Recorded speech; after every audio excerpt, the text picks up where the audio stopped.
एक बार भगवान शंकर के अंशभूत महर्षि दुर्वासा पृथ्वी पर विचर रहे थे। घूमते घूमते वे एक मनोहर वन में गए। वहां एक विद्याधर सुंदरी हाथ में पारिजात पुष्पों की माला लिए खड़ी थी। वह माला दिव्य पुष्पों की बनी थी। उसकी दिव्य गंध से समस्त वन प्राण सुभाषित हो रहा था। दुर्वासा ने विद्याधरी से वह मनोहर माला मांगी। विद्याधरी ने उन्हें आदर पूर्वक प्रणाम करके वह माला दे दी। माला लेकर उन्मत्त वेशधारी मुनि ने अपने मस्तक पर डाल ली और पुनः पृथ्वी पर भ्रमण करने लगे।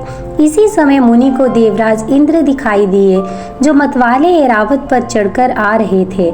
उनके साथ बहुत से देवता भी थे। मुनि ने अपने मस्तक पर पड़ी माला उतार कर हाथ में ले ली। उसके ऊपर भंवरे गुंजार कर रहे थे। जब देवराज समीप आए तो दुर्वासा ने पागलों की तरह वह माला उनके ऊपर फेंक दी।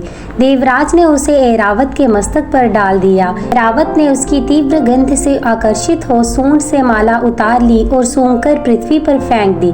ये देख दुर्वासा क्रोध से जल उठे और देवराज इंद्र से इस प्रकार बोले, अरे ओ इंद्र, ऐश्वर्य के घमंड से तेरा हृदय दूषित हो गया है।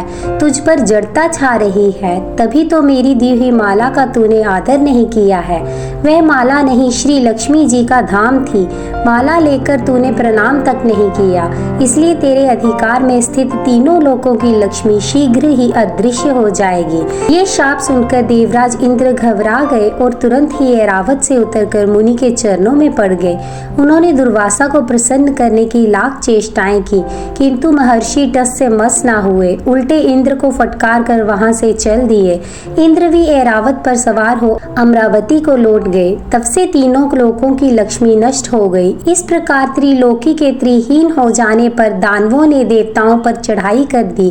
देवताओं में अब उत्साह कहाँ रह गया था, सबने हार मान ली। फिर सभी देवता ब्रह्मा जी की शरण में गए। ब्रह्मा जी ने उन्हें भगवान विष्णु की शरण में जाने की सलाह दी तथा सबके साथ वे स्वयं भी क्षीर सागर के उत्तर तट पर गए। वहां पहुंचकर ब्रह्मा आदि देवताओं ने बड़ी भक्ति से भगवान विष्णु का स्तवन किया। भगवान प्रसन्न होकर देवताओं के सम्मुख प्रकट हुए।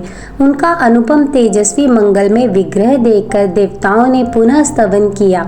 तत्पश्चात भगवान ने उन्हें क्षीर सागर को मथने की सलाह दी और कहा, इससे अमृत प्रकट होगा। उसके पान करने से तुम सब लोग अजर अमर हो जाओगे, किंतु ये कार्य है बहुत दुष्कर, अतः तुम्हें दैत्यों को भी अपना साथी बना लेना चाहिए। मैं तो तुम्हारी सहायता करूंगा ही। भगवान की आज्ञा पाकर देवगण दैत्यों से संधि करके अमृत प्राप्ति के लिए प्रयास करने लगे।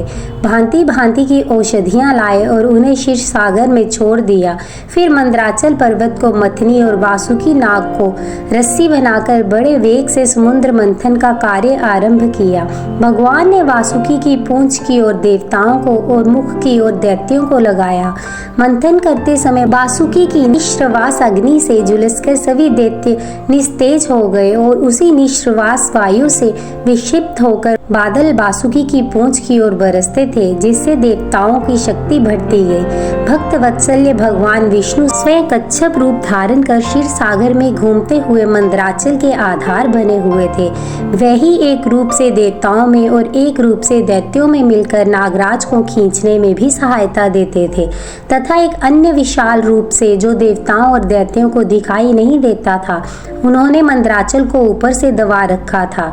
इस प्रकार मंथन करने पर क्षीर सागर से कामधेनु, वारुणी देवी, कल्प वृक्ष और अप्सराएं प्रकट हुई।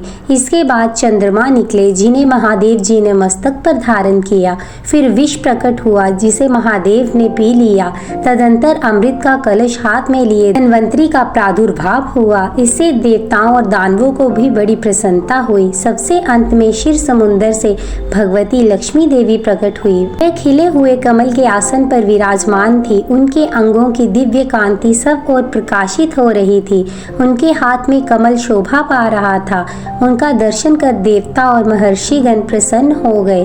उन्होंने वैदिक श्री सूत्र का पाठ करके लक्ष्मी देवी का स्तवन करके दिव्य वस्त्राभूषण अर्पित किए। वह उन दिव्य वस्त्राभूषणों से विभूषित होकर सबके देखते देखते अपने सनातन स्वामी श्री विष्णु भगवान के वक्ष स्थल में चली गई। भगवान को लक्ष्मी जी के साथ देखकर देवता प्रसन्न हो गए। दैत्यों को बड़ी निराशा हुई। उन्होंने धन्वंतरी के हाथ से अमृत का कलश छीन लिया, किंतु भगवान ने मोहिनी स्त्री के रूप में उन्हें अपनी माया द्वारा मोहित करके सारा अमृत देवताओं को ही पिला दिया। तदंतर इंद्र ने बड़ी विनय की और भक्ति की और श्री लक्ष्मी जी ने देवताओं को मनोवांछित वरदान दिया।